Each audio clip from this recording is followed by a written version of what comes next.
సరిగ్గా జూన్ 18, 2023లో చరిత్రలో మర్చిపోలేని సంఘటన జరిగింది.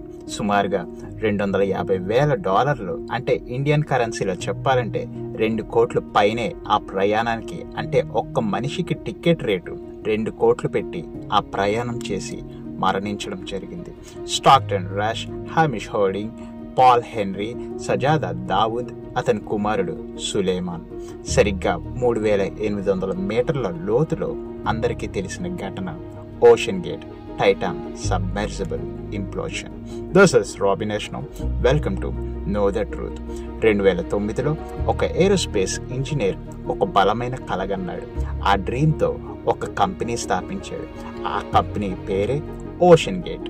డీప్ సీ ఎక్స్ప్లోరేషన్ కొరకు స్పెషల్గా టూరిస్ట్స్ని తీసుకుని వెళ్ళి, ముఖ్యంగా మునిగిపడి ఉన్న టైటానిక్ షిప్ దగ్గరికి తీసుకుని వెళ్ళి రావాలి అనేది ఈ కంపెనీ యొక్క ముఖ్య ఉద్దేశం. అందుకు ఛార్జెస్ సుమారుగా 2 కోట్ల రూపాయల పైమాటే. స్టాక్టన్ రష్ కో-ఫౌండర్గా, అలానే కంపెనీకి సీఈఓగా పనిచేస్తున్నాడు. ఇందులో కేవలం 5 మాత్రమే సరిపోతారు. అందరూ దగ్గరికి కంజెస్టెడ్గా కూర్చోవాలి. చైర్స్ ఉండవు. ఎల్ఈడి ల్యాంప్స్ అతి తక్కువ లైట్ వచ్చేలా ఉంటాయి. ఒక చిన్న టాయిలెట్. టైటానిక్ని చూడడానికి మాత్రం ఒక వ్యూ పాయింట్ ఉంటుంది. టైటాన్ చూడడానికి చాలా చిన్నగా సిలిండ్రికల్ షేప్లో కనిపిస్తుంది. బాడీ మొత్తం కార్బన్ ఫైబర్తో చేసి 2 టిటానియం క్యాప్స్తో సిలిండర్ని 2 వైపులా మూసేస్తారు.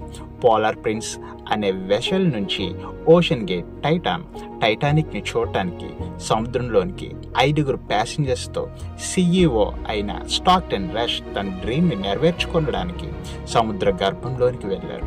3,800 మీటర్ల లోతుకి దిగేసరికి అక్కడ ఉన్న ప్రెజర్ తట్టుకోలేక ఓషన్ గేట్స్ టైటాన్ సబ్మెర్సిబుల్ ఒక్కసారిగా ఇంప్లోడ్ అయింది. సముద్రంలో దిగిన 90 నిమిషాల్లో తర్వాత అక్కడ వాటర్ మరియు అట్మాస్ఫిరిక్ ప్రెజర్ తట్టుకోలేక పేలిపోయింది. 5 సెకండ్స్లో మరణించడం జరిగింది. ఏరోస్పేస్ ఇంజనీర్గా స్టాక్టన్ రష్ చేస్తున్నప్పుడు అతనికి ఆలోచన వచ్చుంటుంది. కార్బన్ ఫైబర్ మెటీరియల్ ఏరోస్పేస్లో ఎక్కువగా యూజ్ చేస్తారు. స్టీల్ కంటే కార్బన్ ఫైబర్ దృఢంగా మరియు తక్కువ బరువు ఉంటుంది. తక్కువ వెయిట్ వల్ల ఫ్యూయల్ ఎఫిషియన్సీ బాగుంటుంది. తేలిగ్గా ఎగరగలదు. Airbus A350, Boeing 787, Dreamliner, ఇలా పెద్ద పెద్ద ఎయిర్ప్లేన్స్ అన్నీ కార్బన్ ఫైబర్ మెటీరియల్పై ఆధారపడతాయి. స్టాక్టన్కి ఇదే విధానం సీలో పెడితే ఎలా ఉంటుంది అని ఆలోచించి ఉండొచ్చు. నార్మల్గా సబ్మెర్సిబుల్స్ని స్టీల్ లేదా టిటానియంతో తయారు చేస్తారు. కానీ స్టాక్టన్ ఎయిర్ స్పేస్ విధానాన్ని వాటర్ వెహికల్పై అప్లై చేద్దారనుకున్నాడు. దీనికి గల కారణాలు: కార్బన్ ఫైబర్ వెయిట్ తక్కువ ఉంటుంది. టిటానియం స్టీల్తో పోలిస్తే కాస్ట్ తక్కువ. ఆపరేషన్ కాస్ట్ కూడా తగ్గుద్ది. చిన్న షిప్తో అంటే పోలార్ ప్రిన్స్ ద్వారా లాంచ్ చేయొచ్చు. నార్మల్గా అయితే సబ్మెర్సిబుల్స్కి పెద్ద షిప్స్ కావాలి. ఏ ప్రాబ్లం లేకుండా డీప్ సీలోకి ఈజీగా వెళ్తుందని నమ్మాడు. ఏరోస్పేస్ మెటీరియల్ కార్బన్ ఫైబర్తో తను చేసేది ఒక రివల్యూషనరీ సృష్టిస్తుందని భావించాడు. అదొక గేమ్ చేంజర్ అని అనుకున్నాడు. ఆ డీప్ సీ ప్రెషర్లో ఆ ఒత్తిడి తట్టుకోగలదని నమ్మాడు. డీప్ సీ ఇండస్ట్రీని స్థాపించాలనుకున్నాడు. బ్రేకింగ్ రూల్స్ టు ఇన్నోవేట్ అని అన్నాడు. కానీ టైటాన్ సబ్మెర్సిబుల్ ఒక డిసాస్ట్రస్ ప్రాజెక్ట్గా మిగిలిపోయింది.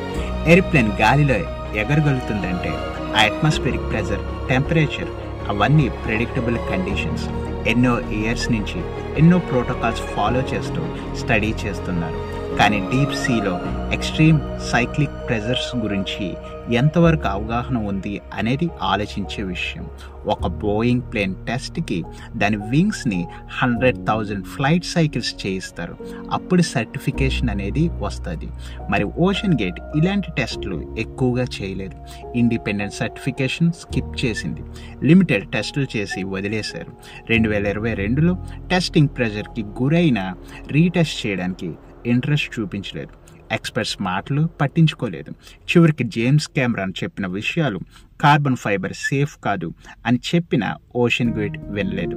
కాస్ట్ రిడక్షన్, ఇన్నోవేషన్, డ్రీమ్స్ని నెరవేర్చాలనే కసి, వీటి మీద పెట్టిన interest, safety protocols, retesting, authorised certifications మీద కూడా ఓషన్ గేట్ ఎక్కువ దృష్టి పెడితే ఖచ్చితంగా ఓషన్ గేట్ టైటాన్ సబ్మెర్సిబుల్ ఇప్పటికీ ఒక గొప్ప సక్సెస్గా నిలిచి ఉండేది. స్టాక్టన్ రష్కి ఎంత నమ్మకం లేకపోతే టైటాన్లో 4 ప్రయాణికులతో పాటు తాను స్వయంగా డీప్ సీ ఎక్స్ప్లోరేషన్కి వెళ్తాడు. కొన్నిసార్లు gut feeling, bold decisions, risky స్టెప్స్తో పాటు నాణ్యత ప్రమాణాలని పాటిస్తున్నామా లేదా అనేది గమనించుకోవాలి. యాంబిషన్తో పాటు కాషన్ అనేది కూడా చాలా ముఖ్యం.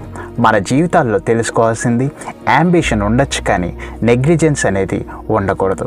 విజన్ ఉండొచ్చు కానీ సేఫ్టీ బ్యారియర్స్ని బ్రేక్ చేసి వెళ్ళటం వల్ల ప్రాణాలే పోతాయి. రష్ స్టోరీ ఒక హెచ్చరిక, భవిష్యత్ ఎంటర్ప్రీనియర్స్కి ఒక లెసన్, ఒక ప్రోటోకాల్ లాంటిది.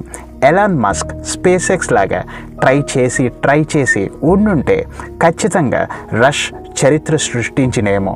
కానీ రష్ టెస్టింగ్ మీద ఎక్కువ శ్రద్ధ పెట్టకుండా డైరెక్ట్గా బరిలోకి దిగి తన ప్రాణాన్ని అలానే 4 ప్రాణాలని కోల్పోవడం జరిగింది.